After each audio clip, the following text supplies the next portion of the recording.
The Royal Enfield Guerrilla 450 is known for its aggressive power delivery and strong highway stability. It's quick and responsive on the road. But touring is a completely different test, so the big question is it a good tourer? Let's find out. This is a roadster motorcycle, has a 450cc liquid cooled engine, 40 PS of power, 40 Nm of torque, and 780 mm seat height, which makes it accessible to almost all the folks who wants to do long rides. So let's discuss about the seat comfort of this motorcycle. So if you're going on a long ride, then the stock seat isn't very good. So this is the air seat from the Grand Pit Stop, and you can adjust the air pressure according to your need. It provides a good cushion and it is really comfortable. The only thing to note is it will increase the seat height by a few centimeters, but you can deflate it. Your spine would thank you for this. As it is a Royal Enfield, so let's talk about the vibrations part as well. As it is a single cylinder motorcycle, the vibrations are inevitable, and below 100 you won't even feel them. But during the continuous ride, your hands might feel a little uncomfortable. So that's why wear proper riding gloves. These will protect you from the numbness as well as accidents. The other life-saving hack is to add throttle grip covers over the throttle. This would too save you from the numbness, and you would be able to comfortably cruise at 100 to 120 kilometers per hour. Now let's talk about the heat management of this bike. So this bike comes with a liquid cooled engine which has integrated water pump and a radiator, which together provide the best cooling system. The pump is responsible to circulate the coolant so efficiently that even in your long rides you won't feel any overheating, as well as while you are riding in the bumper to bumper city traffic. And in the heavy city traffic, the radiator fan might run more often to dissipate the excessive heat. Now let's discuss about a very important aspect, that is suspension. So this bike comes with Showa telescopic forks in the front with 140 mm of travel, which helps in confident steering, and with the Showa monoshock linkage type suspension in the rear with 150 mm of travel, and this makes the bike more stable. This is not an off-roader, but it handles the small and medium rocks in the stony off-road very nicely. Make sure to change the tires if you wanna go for a pure off-road. It manages well in the muddy off-road, but don't take it to the deep slush or black ice. And it performs decent in the gravel type of off-road. Only minor jerks you might face. Now let's talk about how you can mount the luggage on this bike. So I had gone for a solo ride, so I had mounted the claw type bag on my rear seat, and this is mounted via straps, and this is the 13-liter magnetic tank bag. So it was enough for me for a 7-day trip. So you can mount a top rack on which you can mount a top box. Now let's talk about the biggest savior, that is brakes. Just look at this clip and see how beautifully the brakes of Guerrilla work. That had been a near miss and it was totally my fault, but it's never recommended. Also make sure to check the brake pads before a long ride. And it has the dual channel ABS, which has saved my life a lot of times. Now let's see how flickable this bike is. For a 450cc bike, this feels very agile and well balanced. It's easy to flick through traffic and feels stable in quick direction changes. Let's talk about stability and leaning of this bike. So this bike has an aggressive riding posture, which makes the cornering easy and confident. And regarding stability, I got a bit distracted, but this bike balances really well.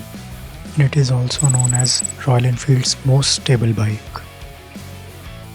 All thanks to the Seat's 160 section rear tire and 120 section front tire in the Guerrilla. And coming back to the leaning, these wide tires provide a good confidence and a good grip on the ghat roads. And this bike gives you the confidence to face the morons during the highway rides. And don't forget to maintain a proper speed while leaning. Now let's see the overtaking capability of Guerrilla. Overtaking is a very important capability in a bike, especially when you are touring. You can easily cross slower vehicles without staying in the opposite lane for long. The mid-level torque of Guerrilla helps this a lot, but it is always good to wait, watch and then overtake. And the throttle response is really crazy. Because of the ride-by-wire, the pull is almost instantaneous. And this is fully capable to overtake even in 3rd and 4th gear, be it on highways or even the ghat roads. I have done these overtakes out of excitement, but I would never recommend these to my viewers. And this is one of my most favorite overtakes because I was getting bored and I thought to check my bike's capability. So my bike was on the eco mode and it was able to overtake without any hassle. So even the eco mode is really powerful. And does it have enough speed for long touring? Let's check out. So the maximum speed which I have ridden ever is 155 kilometers in an hour, but a lot of folks say that it even goes above 170. For long rides you don't need that much of speed, but occasionally you can do high speed runs. And on good highways, Guerrilla can do these high speed runs more often.